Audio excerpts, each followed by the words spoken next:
नमस्कार, स्वागत है आप सभी का पूछता है झारखंड में। मैं हूं आपके साथ सुनील चौहान।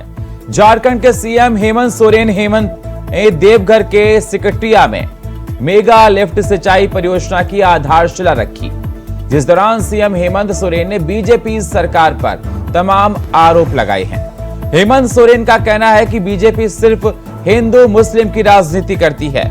युवाओं को रोजगार देने के लिए बीजेपी बिल्कुल दिखाई नहीं देती। युवा दर दर भटक रहे हैं, उसकी सरकार को बिल्कुल भी चिंता नहीं है।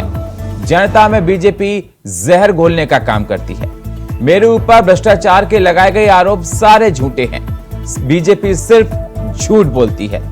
झारखंड की जनता ने डुमरी उपचुनाव में बता दिया कि जनता किसके साथ है। इनके झूठे मंसूबे ज्यादा दिन तक नहीं चलेंगे।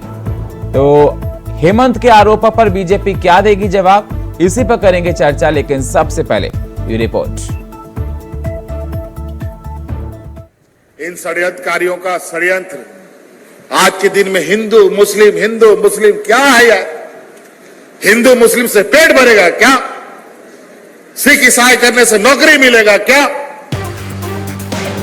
तो सुना आपने, ये झारखंड के मुख्यमंत्री हेमंत सोरेन जो बीजेपी पर हिंदू मुस्लिम के नाम पर राजनीति करने का आरोप लगा रहे हैं। वैसे तो हेमंत सोरेन देवघर के सिकटिया में मेगा लिफ्ट सिंचाई परियोजना की आधारशिला रख रहे थे, मगर इस दौरान बातों ही बातों में सीएम ने बीजेपी की पूर्व सरकार को निशाने पर ले लिया और जमकर आरोपों की बरसात कर डाली। आरोप ये कि बीजेपी धर्म के नाम पर राजनीति करती है, नफरत फैलाती है, हर किसी पर झूठे आरोप लगाती है। हेमंत सोरेन ने कहा कि क्या हिंदू मुस्लिम करने से नौकरी मिलेगी? इतना ही नहीं, लगे हाथ सीएम ने पूर्व की बीजेपी सरकार पर तंज कसते हुए किसानों के बहाने सियासी निशाने पर बीजेपी पर साथ दिए। इन षड्यंत्रकारियों का षड्यंत्र आज के दिन में हिंदू मुस्लिम क्या है यार? हिंदू मुस्लिम से पेट भरेगा क्या? सिख ईसाई करने से नौकरी मिलेगा क्या? नौकरी मिलेगा बच्चों को पढ़ाने लिखाने से, नौकरी मिलेगा वैकेंसी निकालने से, पेट भरेगा अन्नदाता को खेती करने का व्यवस्था देने से। खाली जाति धर्म के नाम पर यह एक ऐसा जहर इनके पास है, जैसे आंख में मिर्चा का पाउडर फेंक देगा तो आंख से मिचमिचाने लगता है, वैसे जाति धर्म का आपके भावना का तार को ऐसे छेड़ता है कि लोग एक दूसरे को खून के प्यासे होने लगते हैं। इसको समझिए। लगभग पूरा पंडाल हाथ खड़ा किया हुआ है और हम ये भी कहते हैं और ये भी जानते हैं कि हमारा राज्य का लगभग 70% से अधिक लोग खेती बाड़ी में गुजर बसर करते हैं। मुझे आज ये समझ में नहीं आ रहा है, इतने सारे लोगों जिन्होंने हाथ अभी उठाया, पूर्व की सरकार ने इतने लोगों को आखिर नजरअंदाज कैसे कर दिया? आखिर इतनी बड़ी संख्या को लोग नजरअंदाज कर कैसे सकते हैं? चार के इल्जामों के आरोपों से घिरे हेमंत सोरेन की साख से जुड़ा है। ऐसे में बार बार विपक्ष के सियासी तीरों से घायल हेमंत सोरेन हो या फिर उनके सिपा सलारकार, हर कोई ये सफाई दे रहे हैं कि बीजेपी और केंद्र की मोदी सरकार हेमंत सरकार को बदनाम करने की कोशिशों में जुटी हैं और कुछ नहीं, सारे के सारे इल्जाम निराधार हैं, सियासी हैं, झूठे हैं। हमारा आदिवासी, हमारा दलित, हमारा अल्पसंख्यक इन भाजपाइयों ने मोहताज कर दिया, भीख मांगने पे मोहताज कर दिया। आज आप चले जाइए चित्रा, जिनका जमीन, जिनका मालिक आप हैं, आप मोहताज बुला के दिया है, आपको कोई देखने वाला नहीं है। मुख्यमंत्री जी के बारे में कहना चाहता हूं, जिनके पिताजी ने राज्य लिया, मैं पूछना चाहता हूं भाजपा वाले से, बताइए आप हमारे मुख्यमंत्री जी पे आरोप लगाते हो, जमीन का आरोप लगाते हो, शर्म नहीं आता है तुम्हें? क्या जमीन का कमी है? आज हमारा धरती पुत्र अगर इस राज्य का मुख्यमंत्री बनाए तो एक खुशी की बात है, गर्व की बात है। आज आपको लाभ मिल रहा है। केवल सारक ही नहीं बल्कि हमारा जामताड़ा को भी पानी मिलेगा, वहां के लोगों को भी लाभ मिलेगा। हेमंत सोरेन के ऊपर ईडी की तलवार लटकी है, जिसको लेकर वो हमेशा बीजेपी की केंद्र सरकार पर उन्हें परेशान करने की तहमत मरते रहते हैं। अब फिर से बीजेपी सरकार पर हेमंत ने रोजगार न देने और धर्म के नाम पर राजनीति करने के आरोप चस्पा किया। अब देखना होगा बीजेपी हेमंत द्वारा लगाए गए आरोप का क्या जवाब देती है। मगर ये सच है कि झारखंड की सियासत में बेरोजगारी और भ्रष्टाचार सबसे बड़ा मुद्दा है, इसमें कोई दो राय नहीं। Bureau report, India voice, Ranchi. तो हेमंत सोरेन ने बीजेपी पर तमाम आरोप मढ़े हैं। चर्चा करने के लिए हमारे साथ जुड़ चुके हैं सुमित सरण, बीजेपी नेता हमारे साथ हैं। हमारे साथ जुड़ चुके हैं राम मोहन चौधरी, झारखंड मुक्ति मोर्चा के नेता हमारे साथ हैं। और हमारे साथ जुड़ चुके हैं दीनदयाल तिवारी, वरिष्ठ पत्रकार। बहुत बहुत स्वागत आप सभी मेहमानों का चर्चा में जुड़ने के लिए। सबसे पहले सुमित जी, मैं आपके पास ही आना चाहूंगा। सुमित जी, हेमंत सोरेन ने बीजेपी पर तमाम आरोप मढ़े हैं। उनका कहना है कि मेरे ऊपर जो लगाए गए भ्रष्टाचार के आरोप हैं सारे निराधार हैं, उनका कोई आधार नहीं। आप लोग भ्रष्टाचार की राजनीति करते हो, आप लोग धर्म के नाम पर राजनीति करते हो, आप लोग बांटने के नाम पर राजनीति करते हो, और आपके राष्ट्र में युवा दर दर रोजगार के लिए भटक रहा। जनता विश्वास आगे आप पर कैसे करे?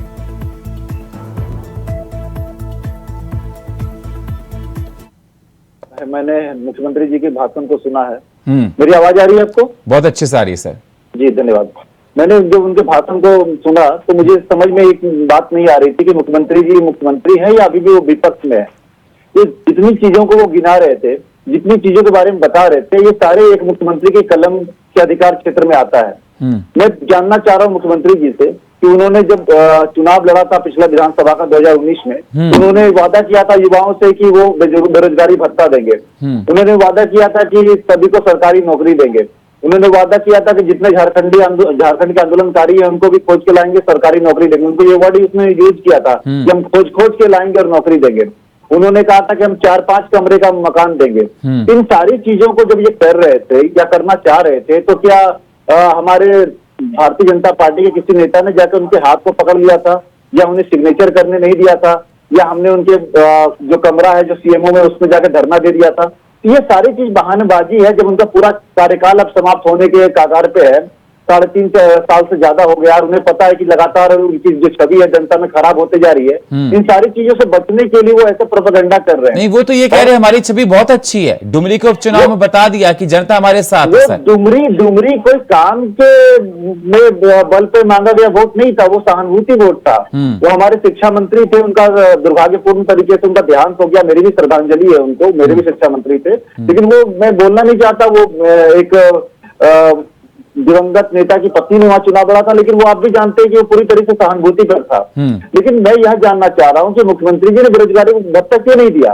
और रही बात, अगर वो बांटने की बात कर रहे हैं, तो आज उनकी जो अलायंस है, जिस कांग्रेस के लोग हैं, जो राजद के लोग हैं, वो लोग जाति के नाम पे नहीं बांट रहे। तो जब आप क्या जाति के जब अगला पिछड़ा करते हैं, बाकी सारी चीजें करते हैं, तो उस समय आप समाज को नहीं बांट रहे होते?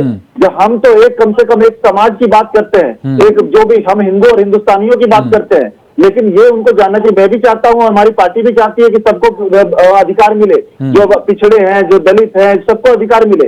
लेकिन जहाँ बांटने की बात है, तो आज जो इंडिया अलायंस जो बना है, वो ज्यादा ये काम कर रहा है। और भारतीय जनता पार्टी, सुमित जी, उनका ये भी आरोप आपके ऊपर है। सुमित जी, आप ये भी आरोप है कि मुझे बेमतलब में भ्रष्टाचार के मामले में फंसाया जा रहा है। भ्रष्टाचार के जो भी आरोप लगे हैं, साफ तौर पर कहा हेमंत सोरेन ने, उनके मंत्रियों ने, वो सारे आरोप निराधार हैं। जो भी आपने मनी लॉन्ड्रिंग को लेकर आरोप लगाए हैं, जमीन घोटाले को लेकर आरोप लगाए हैं, वो सारे निराधार बता रहे हैं हेमंत सोरेन। अच्छा सुनील जी, आप क्या उम्मीद रखते हैं कि मुख्यमंत्री जी सामने आके ये कहेंगे कि हम, मैंने भ्रष्टाचार किया है? वो तो कहेंगे कि वो सारे आरोप झूठे हैं। लेकिन वो तो ये कह रहे हैं कि झारखंड को हमने बनाया, शिव सोरेन ने जनता के साथ हमने सरोकार किया। सबको पता है कि नरसिंह राव के समय जब मुख्यमंत्री, जब प्रधानमंत्री थे नरसिंह राव, तो उसने किया, या जेएमएम के सांसदों ने क्या किया था, और उसमें शिव सोरेन थे या नहीं, बाकी लोग थे कि नहीं, ये सबको पता है। तो इतिहास में ज्यादा जाने की जरूरत नहीं है। जब भारतीय जनता पार्टी की सरकार बनी और हमारे अटल बिहारी वाजपेयी प्रधानमंत्री बने, कभी छत्तीसगढ़ भी बना, कभी उत्तरांचल भी बना। चौधरी साहब, मेरी आवाज मिल रही है? राममोहन चौधरी जी आपको? चौधरी जी मेरी आवाज मिल रही है आपको? आपने म्यूट कर रखा है सर, उसको प्लीज अनम्यूट कर दीजिए। जी बोलिए सर कुछ। चौधरी जी,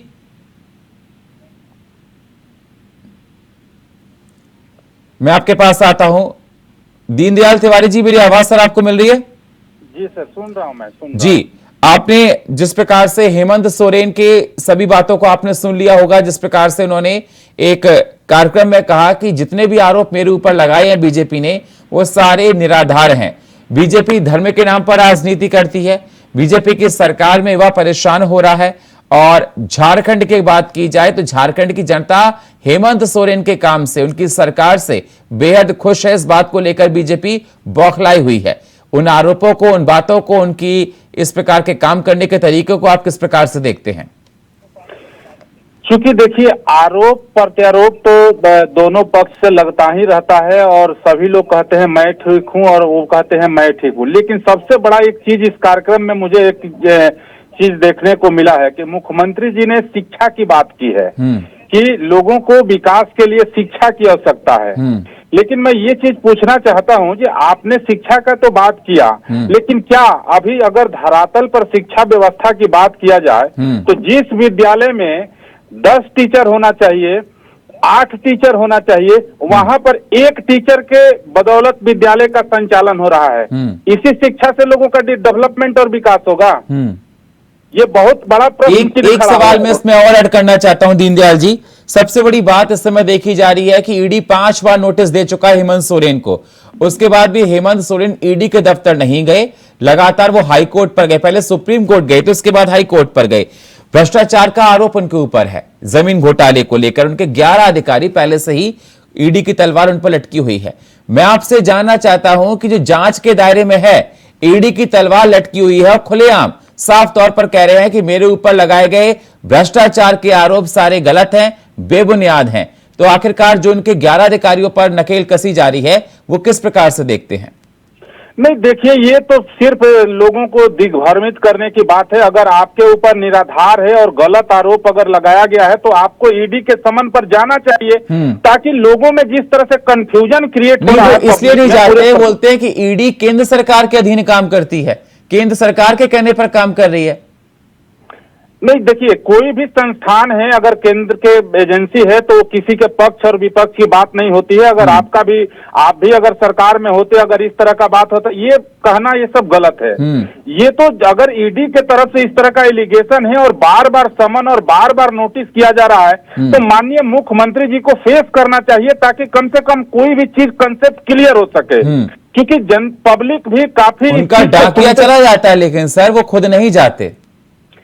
पब्लिक भी काफी अब इन चीजों को सुन करके पब्लिक भी अपने आप को, प्रदेश का जो एक सीएम का इस तरह का बात हो रहा है तो जनता भी सर वो तो साफ तौर पर कह रहे हैं कि डुमरी उपचुनाव में देख लिया कि जनता हमारे साथ है। मतलब जनता हमारे साथ है और जनता आने वाले चुनाव में बीजेपी को दिखा देगी कि जनता हमारे साथ है। लेकिन बीजेपी कह रही है कि डुमरी का उपचुनाव था वो संवेदनाओं में था, जनता संवेदनाओं में चली गई थी। खैर देखिए, डुमरी का जो चुनाव था वो कहीं ना कहीं जो पूर्व स्वर्गीय शिक्षा मंत्री जो थे जगन्नाथ महतो जी, उनका एक अपना था और उसका कहीं ना कहीं असर तो जरूर देखा गया। क्योंकि जगन्नाथ महतो जी जो एक लोगों का एक भावना था उनके प्रति। चौधरी जी, मैं आपके पास आता हूं सर। चौधरी जी, मेरी आवाज सर आपके पास आ गई? राममोहन चौधरी जी, मेरी आवाज सर आपको पास आ रही है? आप तो पैच भी कर दिया। जी सर, आवाज आ रही है? मैंने क्या करूं? आवाज चौधरी जी आवाज शायद नहीं आ रही है, हम जोड़ने की कोशिश करते हैं। मैं सुमित जी के पास जाता हूं। सुमित जी, सवाल मेरा आपसे है कि लगातार जिस प्रकार से आरोप लगाए जाएं, लेकिन ये सर बात माननी पड़ेगी कि आपकी सरकार बेरोजगारी और रोजगार देने में सफल तो नहीं है सर, चाहे वो केंद्र की सरकार हो। मैं इस बात से टोटली इनकार करना चाहूंगा सुनील जी, ऐसी बात नहीं है। और अगर हम देखा जाए तो शुरू से हमारे प्रधानमंत्री जी ने रोजगार के मामले में बहुत ही ज्यादा गंभीरता से इसका ध्यान रखा है। और आप मुद्रा योजना ले लें, अलग अलग स्टार्टअप की बात ले लें, मेक इन इंडिया को ले लें, कई ऐसी चीजें हैं जो रोजगार को ध्यान में रख के ही किया गया है। और इस युग में अगर हम लोग देखें तो बीच में कई ऐसी चीजें आई, पैंडेमिक आई, बहुत बड़ी महामारी भी आई कोरोना के समय में, और उसको हम लोग भूल नहीं सकते कि पूरी शताब्दी की सबसे बड़ी महामारी थी जहाँ सब कुछ लॉकडाउन में बंद हो चुका था। तो उसका भी जीडीपी पे थोड़ा दिनों तक असर पड़ा, लेकिन अब फिर देखें अगर जीडीपी ने क्या छलांग लगाई है। और आज हम सबसे ज्यादा तेजी से ग्रोथ करने वाले शक्तियों में से एक है। और हमारे जो बिजनेस है, हमारा जो पूरी जीडीपी है, हमारा जो पूरी अर्थव्यवस्था है, वो पूरे विश्व में पहले 5। लेकिन सर लंबे अरसे तक आप भी राज्य की सरकार में रहे। अगर आप सरकार पर आरोप मढ़ रहे हैं कि हेमंत सरकार ने ठीक से एजुकेशन को लेकर काम नहीं किया, ठीक से ट्रांसपोर्ट को लेकर काम नहीं किया, सड़क को लेकर काम नहीं किया, लॉ एंड ऑर्डर को लेकर काम नहीं किया, लेकिन सरकार में आप भी लंबे अरसे तक रहे सर, आपकी भी नैतिक जिम्मेदारी थी। अगर स्कूल ठीक से नहीं है, शिक्षा ठीक से नहीं है, तो आपकी सरकार ने भी ठीक से काम नहीं किया होगा ना। वो कहते हैं कि 3.5 साल में हम क्या कर दें, पुराना ही है। झारखंड में भाजपा की सरकारों की बात कर रहे हैं जी। तो अगर हम झारखंड की सरकार में देखें, जब भाजपा की हमारी सरकार थी, हम पिछली सरकार का ही उदाहरण ले लेते हैं, तो उस समय जब आप सड़कों की जाल को देखते हैं, जो आज मैक्सिमम फीता जो हेमंत सोरेन ने काटा है, वो सारी जो योजनाएं थी वो हमारे सरकार में रघुवर दास जी के नेतृत्व में शुरू हुई थी। कई ऐसी बड़ी बड़ी महत्वाकांक्षी योजनाएं शुरू हुई। अरे यहाँ तक जो किसानों की बात कर रहे थे मुख्यमंत्री जी, तो किसानों को जो हम जो रकम देते थे, हम जो सम्मान देते थे, वो आने के साथ ही मुख्यमंत्री जी ने बंद करवा दी। आप जो हम 1 रुपये में रजिस्ट्री कर रहे थे, जो नारी सशक्तिकरण का एक बहुत बड़ा उदाहरण था, पूरी संपत्ति महिलाओं के हाथ में होती थी, उनके नाम पे होता था। तो जो महिलाओं के प्रति जो उत्पीड़न जो झारखंड में बहुत ज्यादा देखा जाता है, उस पर रोक लग रही थी कि लोगों को डर रहता था, नहीं भाई जो हमारी महिला है उसके नाम पे संपत्ति है, उनको उसको। ठीक है सर, चौधरी साहब मेरे साथ जुड़ चुके हैं, झारखंड मुक्ति मोर्चा के नेता। चौधरी जी आवाज मिल रही है? उल्लेखनीय काम किया था। हाँ जी चौधरी जी, जिस प्रकार से आपने सुना होगा, सुमित जी को आपने सुन लिया होगा, दीनदयाल जी को, सवाल मेरा आपसे ये, अगर हेमंत सोरेन कह रहे हैं कि उनके आरोप सारे बेबुनियाद हैं, जो भी लगातार उन पर भ्रष्टाचार को लेकर उठाए जाते हैं, तो ईडी के दफ्तर जाने से परहेज क्यों करते हैं? और अगर वो बात शिक्षा की लेकर करते हैं, लेकिन अगर धरातल पर देखा जाए, शिक्षा के हालात तो बहुत बदहाल हैं, टीचर्स नहीं है, बच्चों को प्रॉपर एजुकेशन नहीं मिल पा रही है, तो ये हवाई बातें किस प्रकार से हैं? और बीजेपी धर्म के नाम पर राजनीति करती है। आप बीजेपी वाले कह रहे हैं कि आप लोगों को बांटते हैं जाति के नाम पर। देखिए, विपक्ष का काम है आरोप लगाना। जब से झारखंड में हेमंत जी की सरकार बनी है, बीजेपी की सरकार ने जिस योजना को बंद करा दिया था, सर्वधन पेंशन योजना, कोई भी व्यक्ति किसी भी जाति का हो, धर्म का हो, 60 साल जिसका पार होगा उसको पेंशन मिलेगा। मुख्यमंत्री रोजगार सृजन योजना, कोई भी जो दलित हैं, आदिवासी हैं, दिव्यांग हैं, वो अगर रोजगार करना चाहें तो 25 लाख तक सरकार उसको लोन देगी। डीजल पेट्रोल पर देखिए सब्सिडी है, गरीबों को, मजदूरों को, जो जाके सब्जी बेचते हैं बाजार में, मोटरसाइकिल से जाते हैं, उनके लिए सब्सिडी है पेट्रोल में। शिक्षा की जहां तक बात है, शिक्षा में कोई निकला हुआ, देखिए शिक्षक बहाली की बात चल रही है, उस पर काम हो रहा है। बीच में हमारे शिक्षा मंत्री कोरोना के चलते गुजर गए, उन्होंने काफी आगे तक बात को बढ़ाई थी। और जैसे कि पारा टीचर का जो वादा किया था, तो पारा टीचर सहायक शिक्षक के रूप में बना है। लेकिन सर एक सेकंड चौधरी साहब, लेकिन लगातार भ्रष्टाचार को लेकर हेमंत सोरेन पर सवाल उठ रहे हैं। हेमंत सोरेन कह रहे हैं कि बीजेपी वाले झूठ बोलते हैं और भ्रष्टाचार के जो भी आरोप मेरे ऊपर लगाए गए, प्रदेश की जनता जानती है, वो सारे आरोप निराधार हैं। अगर भ्रष्टाचार के आरोप निराधार हैं तो 11 जो अधिकारी, उन पर कार्रवाई कैसे हो रही, जरा मुझे समझा दीजिए। और वो तो जेल में मिलवाते औरतें, छवि रंजन, पूजा अग्रवाल, लंबी लिस्ट है मेरे पास, न्यूक्लियस मॉल के मालिक वगैरह बहुत सारे लोग हैं। देखिए, ये केवल झारखंड की बात नहीं है, मैं झारखंड की डिबेट कर रहा हूं सर, झारखंड के मुद्दे पर रहिए। मैं झारखंड की डिबेट कर रहा हूं सर, झारखंड के मुद्दे पर रहिए, उधर उधर भटकने की बिल्कुल जरूरत नहीं है। अगर आपको डिबेट करनी होगी मैं बाद में कर लूंगा, झारखंड पे रहिए सर।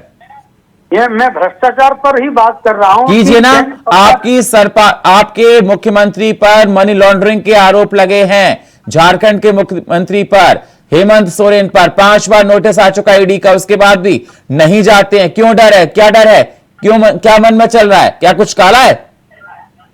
विपक्ष, केंद्र सरकार, विपक्ष का जो भी है, जिस पार्टी का है इंडिया। अरे सर, मेरी बात ही नहीं मान रहे आप, मेरी बात को समझ नहीं रहे सर आप एक तरफ हेमंत सोरेन, मैंने अभी बाइट चलाई थी जिसमें बता रहे थे, वो साफ बोल रहे थे कि मेरे ऊपर भ्रष्टाचार के लगाए गए सारे आरोप झूठे हैं।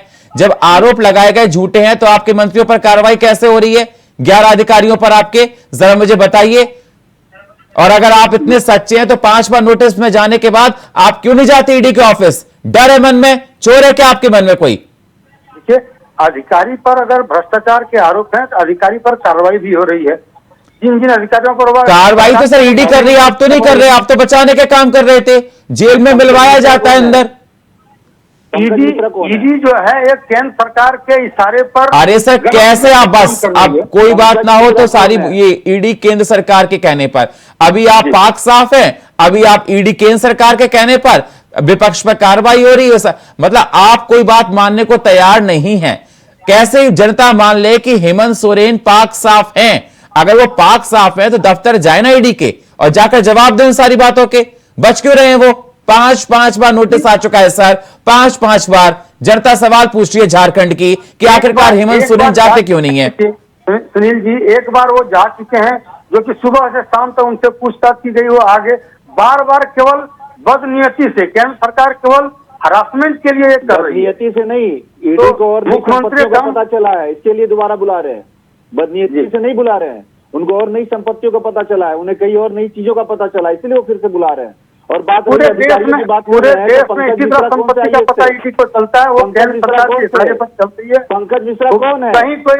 कहीं कोई भ्रष्टाचार की बात नहीं है, वो टारगेट करना है 2024 लोकसभा चुनाव से पहले जमाने में खुला होगा। अगर ये कोई ममता बनर्जी हो, नीतीश बनर्जी हो, हेमंत सोरेन हो, संजय सिंह हो, कोई भी हो, भ्रष्टाचार के आरोप लग रहे हैं और बिना कोई कारण के आरोप लग रहे हैं। आप ब्लॉक में जाए, खुद ही हमारे जो जेएमएम के प्रवक्ता है चौधरी जी, ये खुद मान ले, और ये खुद ये भी जाएंगे ना तो उनको भी ब्लॉक में पैसे लग जाएंगे काम के लिए। और ये बोल रहे हैं, लेकिन इनको दिल से इनसे पूछे, आज बिना पैसे कहीं कोई काम नहीं हो रहा। और रही बात अधिकारियों की, ये कह रहे हैं कि अधिकारियों पे कार्रवाई हो रही है। ठीक है, अधिकारियों पे कार्रवाई कर रहे हैं, ईडी कर रहा है, आपकी सीआईडी नहीं कर रही, आपकी झारखंड पुलिस नहीं कर रही। लेकिन पंकज मिश्रा कौन है? पंकज मिश्रा तो कोई अधिकारी नहीं। पंकज मिश्रा क्यों जेल में है, उनके बारे में बताएं आप। वो तो मुख्यमंत्री जी के एकदम निजी सचिव, वो आप मान लीजिए उनको, उनके प्रतिनिधि है बरहेट से। जवाब दीजिए चौधरी साहब। क्या कार्रवाई कर सकते हैं? पंकज मिश्रा अगर दोषी है तो उसके लिए न्यायालय है, न्यायालय जो दोषी की बात है, उसके लिए तो नहीं है। सरकार वो कैसे कर पाएगा? 1000 करोड़ के घोटाले का आरोप लगा एक आदमी पे, जो आदमी हमारे मुख्यमंत्री जी जहां से विधायक है, वहां का विधायक प्रतिनिधि है, बरहेट से, संथाल परगना से। बड़े बड़े पहाड़ गायब हो गए। आप पाकुड़ में जाके देखें, आप महेशपुर में जाके देखें, आप राजमहल के इलाकों में देखें, पहाड़ आज से 3, 4, 5 साल पहाड़ खड़े नजर आते थे, वो सारे पहाड़ गायब हो गए। वो पहाड़ कहाँ गए? वो पहाड़ कहाँ चले गए? बालू की तस्करी हो रही है, दूसरे राज्यों में जा रही है। और ये आपकी झारखंड पुलिस क्या कर रही है, आपकी एजेंसियां क्या कर रही है? झारखंड मुक्ति मोर्चा भी कर रही है, झारखंड मुक्ति मोर्चा बच नहीं सकते उस बात पर सवाल कर रही है। बीजेपी को दोषी नहीं ठहरा सकते। झारखंड मुक्ति मोर्चा बेरोजगारी भत्ता देने से नहीं रोक रही है, बेरोजगारी भत्ता देने से बीजेपी रोक रही है आपको। रघुवर सरकार में देने से बीजेपी रोक रही है, बालू तस्करों को पकड़ने से बीजेपी रोक रही है आपको। आपको पंकज मिश्रा को भ्रष्टाचार करवाने के लिए बीजेपी ने कहा था। मनी लॉन्ड्रिंग जैसे घृणित काम, एक घृणित में बोल लूंगा, अगर संवैधानिक पद पर बैठा किसी भी आदमी पे मनी लॉन्ड्रिंग जैसी चीजें लगे। मनी लॉन्ड्रिंग क्या हुआ कि काले पैसे को सफेद बनाना। ऐसा कोई संवैधानिक पद पर बैठे व्यक्ति पर आरोप लगता है तो उन्हें नैतिकता के आधार पर पहले पद छोड़ देना चाहिए कि मैं जांच में जाऊंगा, जांच पूरी होगी, मैं साफ सुथरा साबित होऊंगा तो आऊंगा, नहीं तो नहीं आऊंगा। जैसा आडवाणी जी के ऊपर आरोप लगा था, आडवाणी जी ने अपनी सदस्यता त्याग दी थी लोकसभा से। हम उस पार्टी के लोग हैं, हमारे ऊपर आप लोग आरोप लगा देंगे तो नहीं हो जाएगा। नरसिंहा राव के समय में, जब नरसिंहा राव का समय था, आप झारखंड क्या कोशिश में बनवा देते हैं। हमें बोलने तो दीजिए। बोलिए सर, आप बोलिए। एक सेकंड सुमित जी, बोलिए आप। चौधरी साहब, आरोप लगा है, क्या इस्तीफा दिया? उनको पदोन्नति की गई, भाजपा में जाने के बाद आज मुख्यमंत्री हैं। शुभेंदु अधिकारी पर आरोप है। अरे आरोप है, आरोप चल रहा है ना, आरोप चल रहा है, जांच चल रही है। लेकिन आप झारखंड बनाने की बात करते हैं, आप झारखंड बनाने की बात करते हैं, आप ठीक है। ठीक है सुमित जी, ठीक है चौधरी साहब, जल्दी से दीनदयाल जी 10 सेकंड में अपनी बात को रख दीजिए। दीनदयाल जी 10 सेकंड में अपनी बात को, समय बहुत कम है मेरे पास। मेरी बात 2 मिनट में, 1 मिनट में सुन लीजिए। जल्दी से सर बोलिए, एक सेकंड तिवारी जी, जल्दी से। चौधरी साहब 10 सेकंड, मेरे पास समय नहीं है सर। किसकी जांच बंद हुई है एडीसी, आप बता दें। जिस पहाड़ को खत्म होने की बात ये कर रहे हैं, उस पहाड़ से हजारों रैक पत्थर रघुवर सरकार में गया है।